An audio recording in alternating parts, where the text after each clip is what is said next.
Masih bersama saya Maidot Elfrina di Kompas Petang. Saudara, calon gubernur Jakarta nomor urut 3 Pramono Anung membocorkan persiapannya jelang debat kedua yang akan digelar hari Minggu esok. Mantan Menteri Sekretaris Kabinet Jokowi ini mengaku mendapat kritikan soal penampilannya yang terlihat kelelahan di saat debat pertama. Karenanya pasangan Bang Dul ini akan mengurangi jadwal kampanye pada hari pelaksanaan debat kedua Pilkada Jakarta yang dijadwalkan berlangsung hari Minggu esok.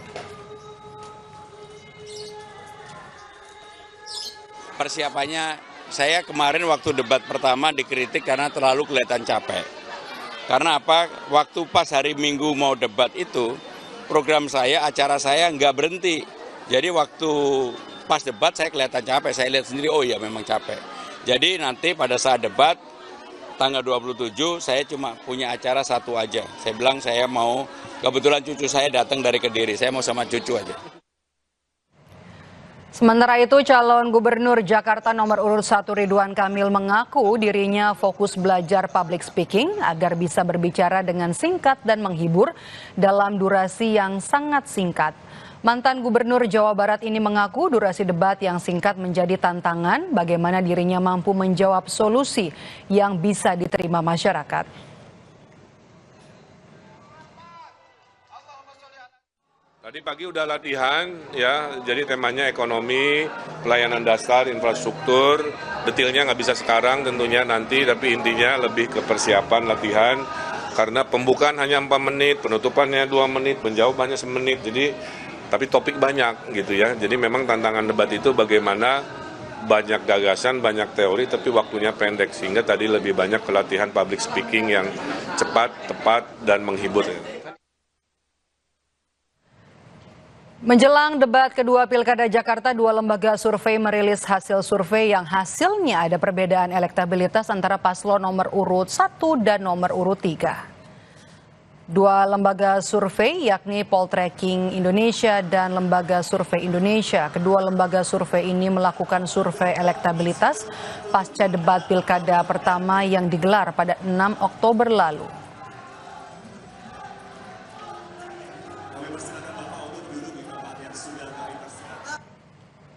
Berdasarkan survei Poltreking dengan simulasi surat suara pada periode 10 hingga 16 Oktober 2024, elektabilitas pasangan Ridwan Kamil Suswono atau Rido unggul dengan 51,6%, disusul pasangan Pramono Anung Rano Karno 36,4% dan pasangan Dharma Kun 3,6%. Sementara itu dari survei terakhir LSI, pasangan nomor urut 1 Ridwan Kamil Suswono meraih 37,4%, pasangan nomor urut 2 Dharma Pongrekun dan Kunwardana meraih 6,6%, serta pasangan Pramono Anung dan Rano Karno memperoleh 41,6% suara.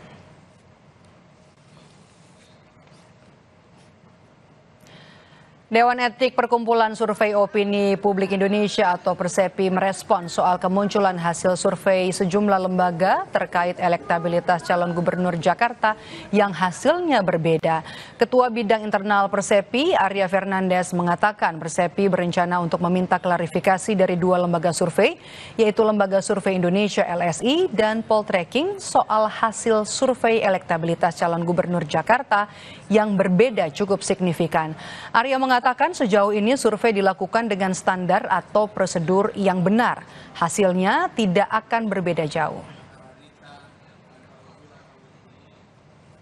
Lakukan rapat internal terkait hal tersebut, dan setelah rapat internal tersebut tingkat Dewan Etik akan berencana untuk mengkonfirmasi atau memanggil kedua lembaga tersebut untuk menjelaskan bagaimana proses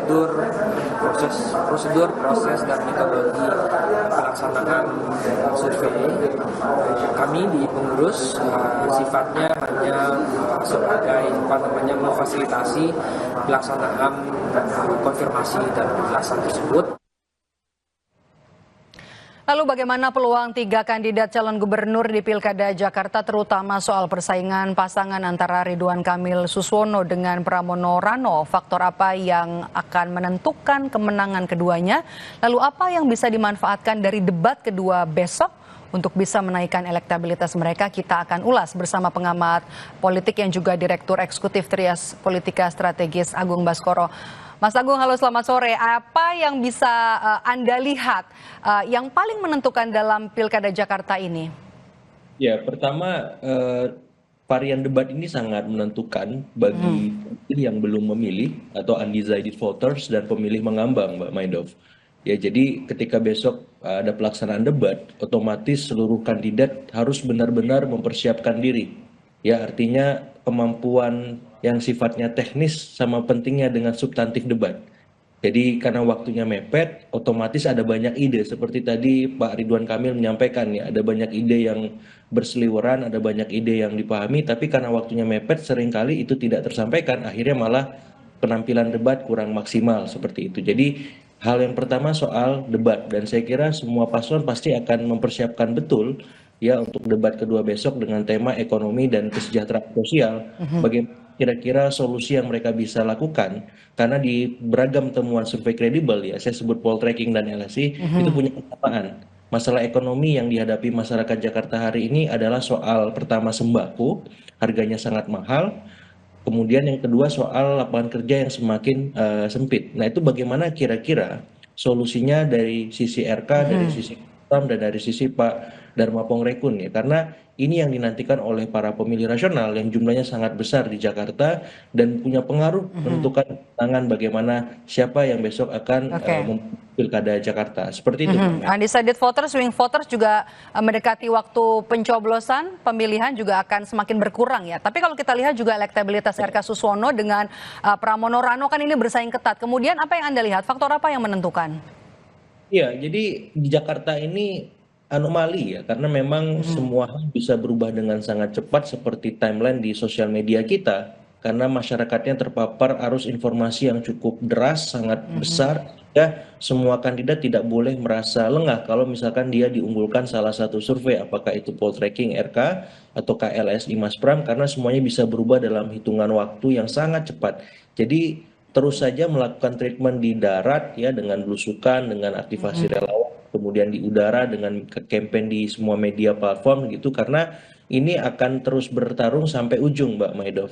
Sehingga kalau tanya apa varian paling menentukan di Pilkada Jakarta ini, yang pertama ya saya kira bagaimana kemudian membuat para pemilih rasional itu bisa diambil ceruk yang terbesar ya. Jadi RK Dharma pun ya harus menjelaskan programnya sekonkret mungkin, serasional mungkin, jangan terlalu bombastis, fantasis, sehingga apa bagi pemilih rasional itu memang mungkin dikerjakan dan mungkin diwujudkan. Bagaimana misalkan cara mengatasi sembako mahal dan memperluas lapangan kerja. Yang kedua saya kira susah untuk tidak melepaskan ada faktor Anies di sana yang memang sampai hari ini bersuara mau kemana dukungan solid dirinya dilabuhkan, apakah ke RK, apakah ke Pram, ataukah ke Dharma Pongrekun. Nah saya kira faktor A ini ya, faktor Anies akan banyak bicara ketika jelang pemilihan, karena di sana saya kira sudah mentok ya pergerakan teman-teman Pram dan Dharma Pongrekun, seperti itu Mbak. Iya, meskipun juga arahnya masih belum terlihat jelas ya, masih abu-abu begitu arahnya kemana. Tapi kalau misalnya kita bahas dari isu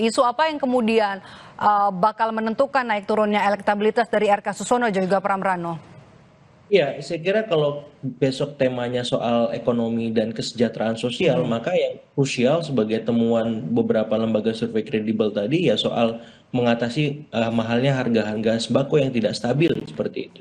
Yang kedua soal lapangan kerja, ini bagaimana penanganan dari RK Suswono supaya apa? Supaya khususnya ya Gen Z kemudian milenial bisa mendapatkan lapangan kerja. Di masing-masing kandidat sebenarnya sudah ada, tapi apakah itu cukup? Misalkan di sisi Mas Pram itu akan ada misalkan job fair di setiap 3 bulan sekali di kecamatan ya, atau misalkan apakah cukup dengan work from home gitu, atau ada arahan di RK ada semacam penanggulangan atau dana bansos bagi mereka yang terkena dampak PHK seperti itu dalam beberapa bulan. Atau di sisi Dharma Pongrekun itu ada arahan juga bagaimana pemerintah terlibat untuk ya mengakomodasi teman-teman yang PHK tadi dalam sebuah program pemerintah provinsi. Jadi semacam itu sebenarnya oke saja lumrah, tapi belum ada sesuatu yang menggebrak sehingga memang bagi Gen Z maupun milenial ketiga paslon ini memang bisa memberikan solusi secara real hari per harinya, bukan sebatas hitungan waktu ataupun terbatas dalam hitungan bulan seperti itu. Dan ini jadi menarik ya, karena tema debat kedua ini adalah ekonomi dan juga kesejahteraan sosial yang sangat dekat dengan warga. Ini bisa jadi momentum nanti untuk bisa mengerek elektabilitas asal tidak blunder begitu ya dalam debat. Terima kasih sudah bergabung bersama kami pengamat politik sekaligus Direktur Eksekutif Trias Politika, Mas Agung Baskoro sudah bergabung bersama kami di Kompas Petang. Dan saudara, paruh kedua Kompas Petang hari ini akan dilanjutkan oleh rekan saya Tifal Solesa. Silakan Tifal. Ya, Maidop, terima kasih. Informasi lain usai jeda saat penggemblengan di Magelang, Presiden Prabowo Subianto meminta tegas para menterinya untuk tidak bergerak sendiri-sendiri. Lalu seperti apa memaknai pernyataan tegas Presiden Prabowo itu? Kami punya pembahasannya selepas jeda berikut.